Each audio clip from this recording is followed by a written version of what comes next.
पर मौजूद हैं, आप सबके हम शुक्रगुजार हैं। मेरे भाइयों, इस वक्त बाई इलेक्शन में हम और आप हैं, ज़िमनी इंतखाब बिहार में हो रहा है और ये बात अच्छी तरह से मालूम है कि इस इलेक्शन में जीतने और हारने से न सरकार को गिरना है न सरकार को बनना है। लेकिन हाँ, आपके पास एक मौका आया है, वो पहली बार मौका आया है। आजादी के इन 75-78 सालों के दरमियान में बदकिस्मती से मुसलमान वो कौम है जिसने हमें से टिकट मांगा, और अगर आपका कोई अहमद और महमूद लड़ा भी होगा तो दूसरे के यहाँ दरबारी करके टिकट मांग लेकर आया है। लेकिन ये पहला मौका है कि बिहार की सरजमीन में पेरिस शमसुद्दीन अवैसी ने टिकट बांटकर आपकी गैरत को इजाफा किया। अब आपको बता दिया है कि तुम्हारी आबादी अगर फैसलाकुन है तो तुम सिर्फ टिकट मांगने के लिए नहीं हो, बल्कि तुम अपनी सियासी ताकत खड़ी करो। तो जो लोग जिन लोगों के दरवाजे पर तुम जाकर टिकट मांग रहे थे, उनकी बिरादरी के लोग तुम्हारे भी दरवाजे पर आकर नाक रगड़ेंगे और टिकट मांगेंगे। ये हालात, ये क़यादत तो पेरिस शमसुद्दीन अवैसी ने अपने खून और पसीने को एक कर ये पैदा कर दिया है कि आज टिकट बांटने की सलाहियत बिहार में एक मुस्लिम क़यादत खड़ी कर दिया है। मेरे भाइयों, ये मुल्क आजाद हुआ है, हिंदू मुस्लिम सिख ईसाई सबके दम से आजाद हुआ है। कोई एक कहे कि सिर्फ मैंने आजाद किया, बल्कि 1857 की जो तहरीक आजादी है उसके फांसी में लटकने वालों को जिनकी गर्दनें काटी गई हैं उसमें मुल्ला ज़्यादा थे, क्योंकि हुकूमत मुसलमानों से छीनी थी और अंग्रेजों ने चुन मुसलमानों को निशाना बनाया था। और इस तारीख को कोई फरामोश नहीं कर सकता कि मुल्क की आजादी की तारीख को मुसलमानों ने जो रोल अदा किया है वो किसी से कम नहीं बल्कि बेहतर है। लेकिन हम किसी की कुर्बानी को हम जाया नहीं करते, हम सबको बराबर का हिस्सेदार समझते हैं। वक्त इत्मीनान का है, मैं आपकी पेशानी की लकीरों को पढ़ रहा हूँ, आप बड़े मुतमईन हैं, आपकी आंखों की चमक को मैं पढ़ रहा हूँ कि आप बहुत पुरुम्मीद हैं। और मुझे आपकी पेशानी की लकीरें ये कह रही हैं कि अब के बाद इंशाअल्लाह अज़ीज़ इमामगंज से आप एक तारीखी फैसला करेंगे। इसी उम्मीद के साथ, अरे तालियां तो बहनें ऐसी बजाती हैं, इस वक्त तो जालिमों के हाथों पे गालों पे तमाचा मारना है।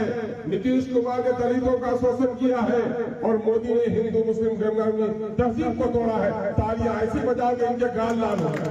हाँ, तालियां मत होंगे। मेरे अजीजों और मेरे भाइयों, मैं चाहता हूं कि आपको तारीख के हवाले से दो बातें सुनाऊं। ये दलित हैं और हम मुस्लिम हैं।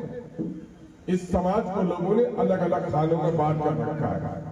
पेरिस शमसुद्दीन अवैसी साहब का सलाम पहुंचाते हुए आप लोगों को मैं ये खबर पहुंचाता हूं कि पैसे के मुसलमान, हमारा जो यकीन है वो क्या है, यहाँ के सामंतों से, यहाँ के फासिस्टों से, यहाँ के सांप्रदायिक शक्तियों से जो हमारी लड़ाई है, सिर्फ सत्ताई की लड़ाई नहीं है। पढ़े लिखे लोगों, जरा गौर से सोचो, लड़ाई असल इस बात की है कि हम इस संसार में कहते हैं कि मेरा ईश्वर एक है, और ईश्वर के एक कहने में भी उनको लड़ाई नहीं है। जब मैं कहता हूं कि जिस तरह ईश्वर एक है, उसी तरह एक ही माँ बाप सब इंसानों का है, हम भी एक ही माँ बाप के संतान हैं। अगर आज कंचन पासवान खड़ा है, मेरे माँ के गोद में पैदा होता तो उसका नाम अख्तरुल ईमान होता, अख्तरुल ईमान उसकी माँ के गोद में होता तो कंचन पासवान पैदा लाया हूं बंद करके मैं साफ बोतलों में। एक दलित शायर है शंकर कैमूरी साहब, बड़ा उनका शेर है उनका, लाया हूं बंद करके मैं साफ बोतलों में कि जात का लहू है कोई डॉक्टर बता दे। जब खून ये पसीना एक है, पैदाइश एक है, मौत एक तरह से होती। किसी अगली जाति के लोगों ने माँ के सर से जन्म नहीं लिया है, सबकी पैदाइश माँ के पेट से हुई है, सबका खून लाल है। तो फिर इंसान जात से कोई बड़ा छोटा नहीं होता है, कर्म से बड़ा होता है, कर्म से छोटा होता है। यहाँ के कुछ फासिस्ट लोगों ने, संप्रदाय लोगों ने कहा, अरे ये तो मुसलमान बड़ा अजीब सा मामला करता है। मालूम है दलित भाइयों, मैं कहता हूं मेरे दलित भाइयों कि जो जुल्म करता है सिर्फ कोई जालिम नहीं है, शक्ति रहते हुए जो जुल्म सहे वो सबसे बड़ा कार है। रामजी ऋषिदेव जी, मैं आपके लोगों को कहना चाहता चाहता हूँ, मेरी बहनों बेटियों यहाँ बैठी हुई हो, मैं कहना चाहता हूँ इस भारत देश के इतिहास को पढ़ो। क्या था भारत में? कुछ सामंतवादी लोगों ने एक मनगढ़ंत तौर पर अपने आप को बड़ा कहलाया, और जब कोई हाड़ी, कोई चमार भाई, कोई दलित भाई उनके दरवाजे पर जाता, तब क्या हाल था? जानते हो क्या हाल था? भीमराव अम्बेडकर की यात्रा पढ़ी हो, उससे पहले 6वीं और 7वीं सदी ईस्वी में क्या हाल था देश में? एक दलित जब किसी अगली जाति के दरवाजे पर जाता था तो उसके गले पर घंटी रहती थी, कमर में झाड़ू लटकता था और कमर के दूसरे हिस्से में हांडी लटकती थी। पूछो क्यों? कुत्ते सूअर जाते थे रास्ते से, किसी के सुबह का जबरा पाप नहीं होता, लेकिन अगर दलित के बेटे को किसी ने देख लिया तो उसका इरादा मनहूस हो जाता था। इसलिए इन सामंतों ने कह दिया, हे दलित का बेटा, जब तू निकलेगा गले में घंटा बांध देगा, तेरे घंटे की आवाज सुनकर मैं रुक फेर लूं, मैं कुत्ता को देख सकता हूं, तुम्हें नहीं देख सकता। बोलो तो झाड़ू क्यों था? झाड़ू इसलिए था कि इन दलितों से अपने घर की सफाई करवाते थे, खलिहानों की सफाई करवाते थे। सिर्फ नहीं, बल्कि जो सफाई नहीं भी करता था झाड़ू लेकर जाता था कि उन सामंतों के दरवाजे पर कुत्ते और सूअर के पांव के निशान तो रह सकते हैं, लेकिन एक दलित अगर वहां गया उसके पांव के निशान नहीं रह सकते हैं। वो झाड़ू से अपने पांव के निशान को मिटा कर आया। नौजवानों को मालूम है उनके कमर में हंडी क्यों बंदी रहती थी? हंडी से बंदी रहती थी कि कुत्ता और सूअर जो उनके दरवाजे पर जाकर मैला कर सकता है, लेकिन किसी दलित को अगर थूकने की जरूरत है तो इन सामंतों के दरवाजे पर थूक नहीं सकता, हंडी पर थूकना पड़ता है। क्या ये इंसानों के साथ इंसान का स्वरूप था? कुत्ते ने अगर हांडी में चाट दिया, उस हांडी में खाना बन सकता था, लेकिन दलित का बेटा अगर किसी पात में खा लिया, उस थाल में कोई दूसरा खाने के लिए तैयार नहीं था। ये तो मुसलमान जब अरब से आया तो कहा, नहीं, ये तो उसी माँ का बेटा है जिसका बेटा मैं हूँ। ए दलित आओ, गले हमसे लगाओ, तुम भी उसी माँ की औलाद हो जिसकी औलाद हम है। तो इन सामंतों को आज परेशानी हो। मेरे दलित भाइयों को पैगाम देना चाहता हूँ, माझी जी को पैगाम देना चाहता हूँ, माझी जी ये SC/ST की जो आज राजनीति कर रहे हो, चिराग पासवान SC/ST की राजनीति कर रहे हो, किसने? क्या बीजेपी के लोगों ने, क्या RSS के लोगों ने तुम्हें सम्मान दिया? वो सम्मान अगर किसी ने दिया तो मुसलमानों ने दिया, क्योंकि संविधान सभा में जब डॉक्टर भीमराव अम्बेडकर का नाम दिया जा रहा था तो कोई तैयार नहीं रहा था।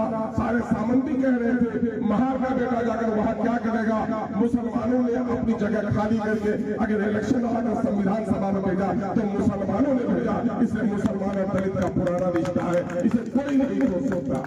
आज दलित भाइयों कान खोल कर सुन लो, आज दलितों का शोषण सिर्फ सामंती नहीं कर रहे हैं। दलितों का वो नेता जो आपके वोट से जाकर सामंतों के वोट में बैठ जाता है, वो सामंती हो जाता, वो दलित नहीं होता है। जितना वो सामंत से बदला लेना है, ऐसे दलित नेताओं को भी धूल चढ़ानी है जो दलितों के वोट पर जीत जाता है, दलितों के मान सम्मान की बात नहीं करता।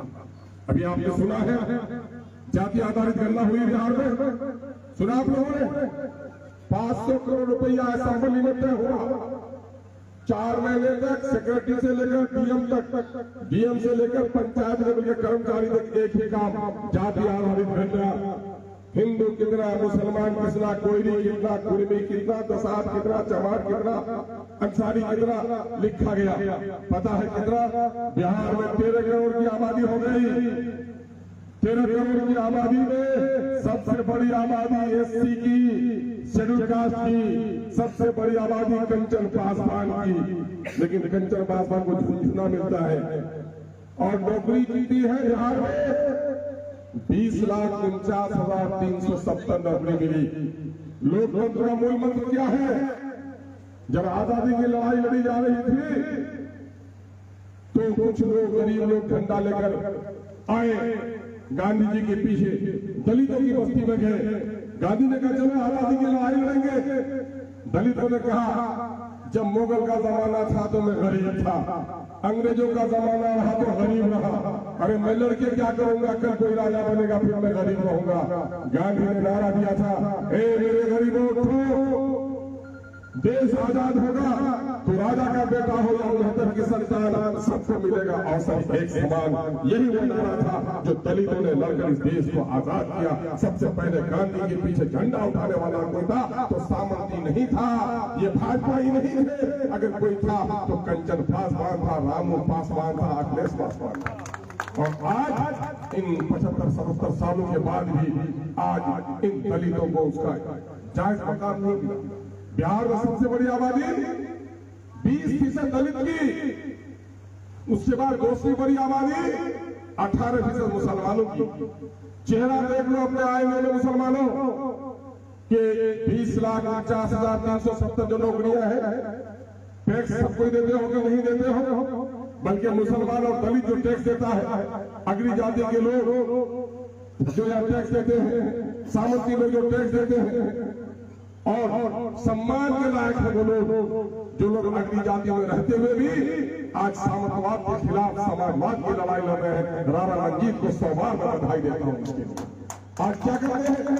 बड़े लोगों के कारोबार है यहाँ पर, उनके बेटों की नौकरियां हैं यहाँ पर। दलित और मुसलमान दिल्ली में कोई जाकर पत्थर तोड़ता है, कोई पंजाब के चिलचिलाती धूप में जलता है, कोई हरियाणा के कीचड़ में जाकर सड़ता है, और कोई बम्बई के 50 मंजिला इमारत पर पत्थर तोड़ते हुए गिरता है, तो उसकी लाश आपकी लौट कर घर को आती है। ये सब गरीब प्रदेश से कमाकर जो जाता है, अपनी बीवी बच्चों के लिए सिर्फ नहीं जाता, अपनी माता और पत्नी के लिए नहीं जाता, बल्कि वो कमाई का 100 रुपए उसमें से 20 रुपए दिल्ली की सरकार को टैक्स देता है और 30 रुपए नीतीश कुमार को देता है। आज टैक्स में सबसे ज्यादा भागीदारी अगर है तो परदेसी नौजवानों की है। जानते हो क्या हुआ?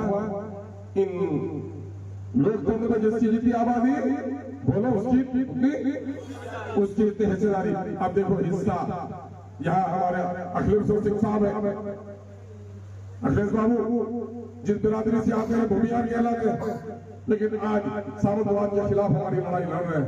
अखिलेश बाबू नहीं देख रहे? किधर है सर अखिलेश साहब? इधर आ जाइए। अखिलेश सिंह साहब जानते हो कितना हुआ उनकी आबादी? इसलिए कि इस बिरादरी ने कोई छीना नहीं, इसने चतुराई की, इसने राजनीतिक जागरूकता अपने समाज में जगाया। क्या हुआ?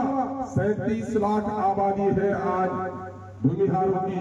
नौकरी में हिस्सेदारी उसकी होने के 58,000 नौकरी कितनी मिली उसको? 1,87,000। 2 गुना या उससे ज्यादा, 3 गुना से भी ज्यादा। और देखो क्या है